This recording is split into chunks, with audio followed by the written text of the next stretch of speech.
Okay, different topic today. This is a problem with a well. It's Memorial Day weekend Sunday, and I got up to take a shower, no water pressure. So since this is a do-it-yourself channel, I'm just going to show you here what's going on. So you can see I walked in here and there's a bunch of water on the ground here. And then when I came in, this pressure tank, this little stem is leaking. So it has no pressure in it. Now I installed this in 2018, 2/18. I bought this at Tractor Supply, $3.99. Okay, but it was hissing when I came up this morning. And let's see if it's all out. And it's got a little bit in there. Okay, so I'm going to drain this. Now what this is, see this stem, something went wrong here.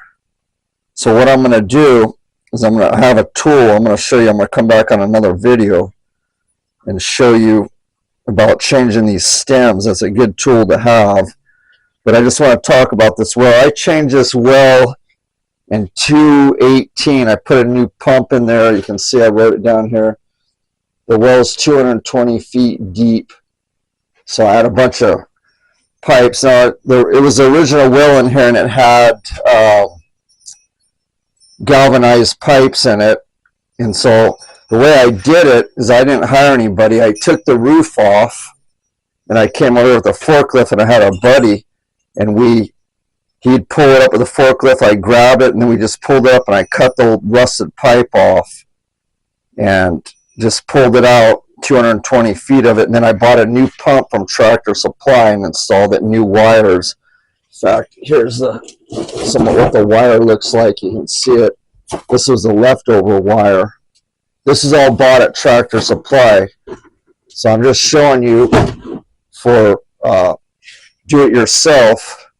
Now, I put new check valves and all that.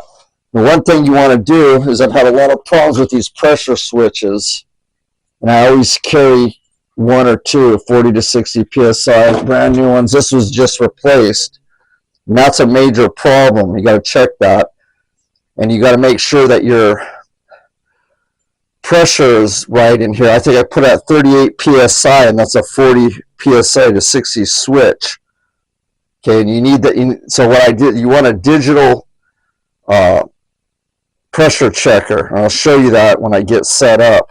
But I'm going to change this stem on here. The other thing is, this inside here is a capacitor start that I put, and then I have another one down there as a backup, just in case, because you don't want to have a problem. And obviously we have a problem here. Another thing I did is you can see this pump saver deal here. This is something very important that I had my electrician put in there.